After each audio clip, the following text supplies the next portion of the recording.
lovelies, it's Lunaria here, and today I'm going to be trying out a craft supply that I have never ever used before, and I'm going to be giving you guys my thoughts on it and just kind of reviewing my experience. So, full disclosure, these items were provided to me to review for free, but I'm not being paid to say specific things or anything like that, so my review is 100% honest and my own opinion. So, I've never used UV resin. I've never used resin in general in crafting, I'm gonna be honest.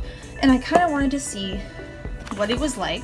I'm gonna be showing a quick DIY for a Dollhouse food DIY with this. So stay tuned to the end for that. These are supposed to be used on your hands to protect your hands from getting resin on them, but I'm probably fine without them. Okay, so here, got some little bowls, we've got some mixing utensils. Let me see if I can set up the lamp. That's pretty important. Protective covering, that's kind of cool. Alright. That's a lot of packaging. So, this is a USB plug that goes into this UV lamp, so we're gonna do it from this side.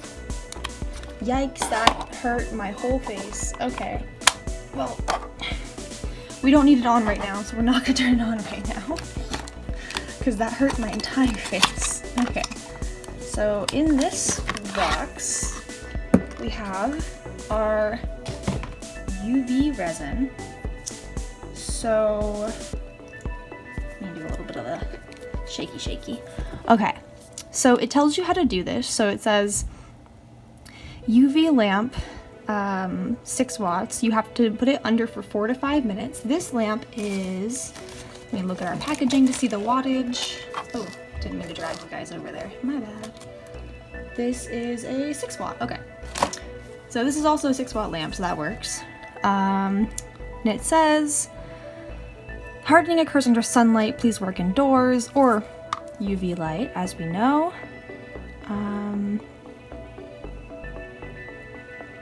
Yeah, it's not edible, which I knew that too. Okay, I'm trying to figure out,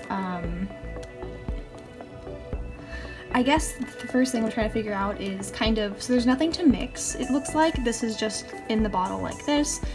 I've seen some where you have to mix them. I don't think UV resin is like that. I think that's primarily the 2-part epoxies, but I could be wrong. I am very new to this side of the craft sphere, so let me know if you guys have any thoughts on that, but let's try to make this DIY I've been thinking about. So I'm really excited. Okay, here's why. Let me just bring in our serving tray. So I also got these tiny dishes from Amazon as well. The link to these as well as the link to this are going to be in the description. I don't know whether or not they'll have the affiliate linking. If they do, just be aware. I think I'm gonna do the first idea I had as an experiment. Mainly because the reason why I'm doing this is entirely an experiment. I don't know how to use this stuff, so I'm curious to see if I can do something cool with it. So I had this idea to use some embroidery thread and resin to make Dollhouse food, to make it look like spaghetti on a plate. So I'm gonna test this because because I know that UV resin works as glue. The whole point of resin really is like an adhesive, as far as I am understanding. That's a lot more than I meant to.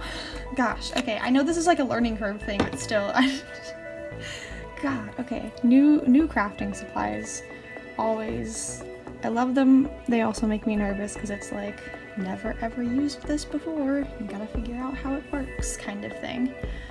Alright, I'm just making some bundles with the embroidery thread and kind of winding those bundles up on themselves, and then placing the thread on the plate the way I want it to. Wow, this is so weird. Okay.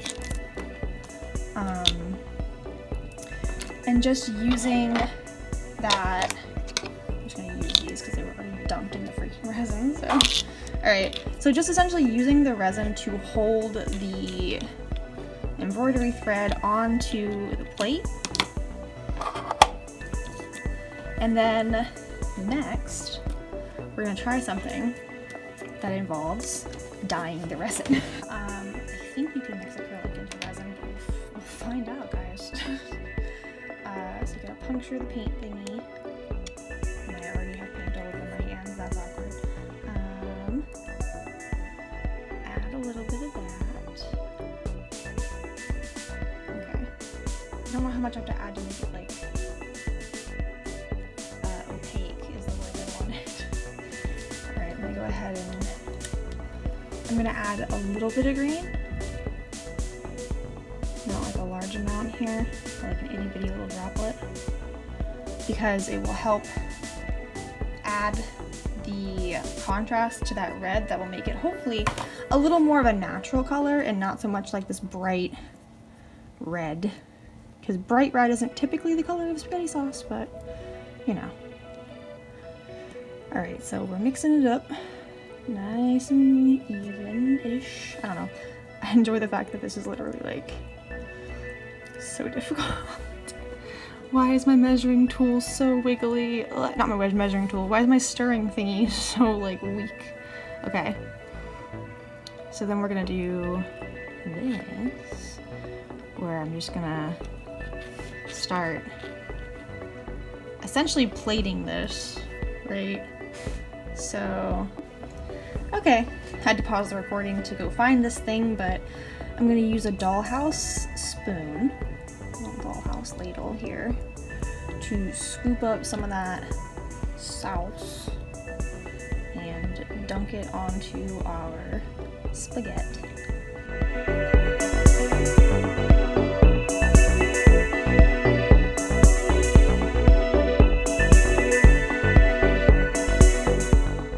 I'm going to try the process of running this under the UV light now, and I will see what happens. And I have to leave it under this for, I said 4 to 5 minutes, so I will be back in 4 to 5 minutes. All right, it's been 5 minutes, actually a little bit more, and I noticed that the sauce wasn't quite dry yet. I guess it got lost in the sauce.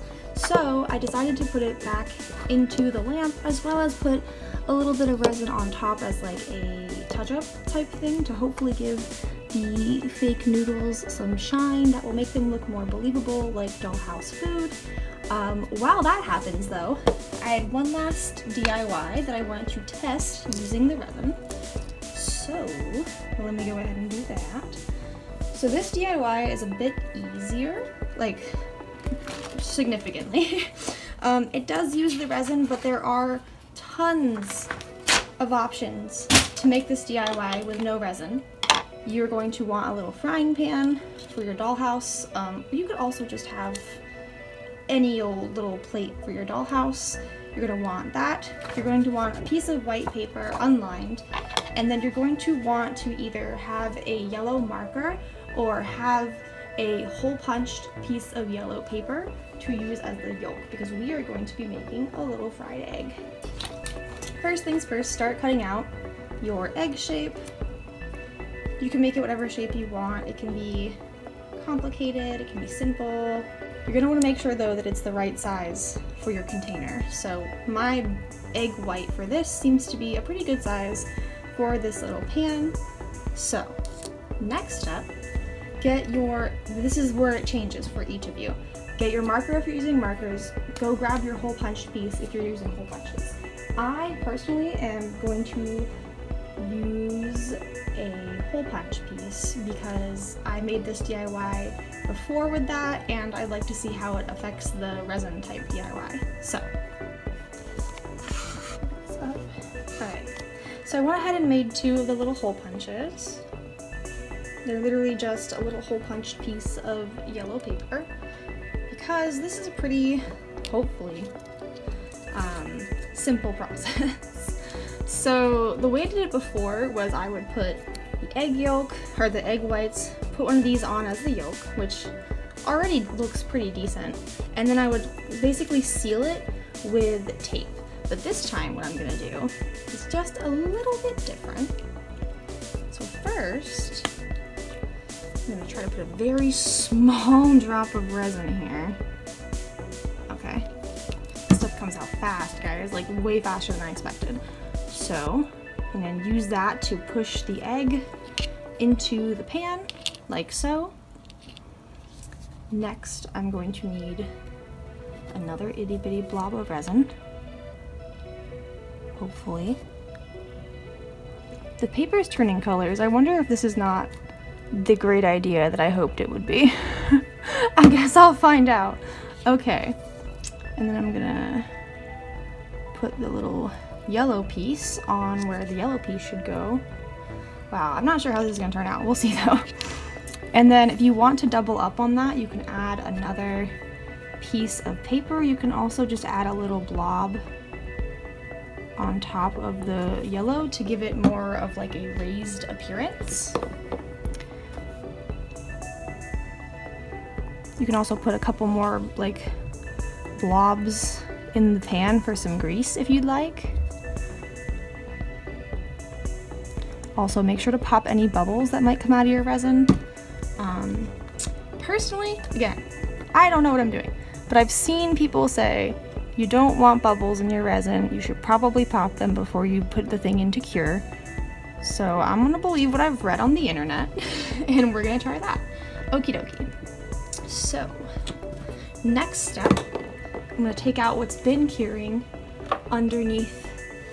All right, so I'm gonna take out what's been curing, which has been our spaghetti, which I don't know if it's cured. I'm gonna think probably not. Yo, what? That's wild. It is cured already. What in the heck? I'm sorry, this is just interesting to me. So here is what our plate of spaghetti looks like.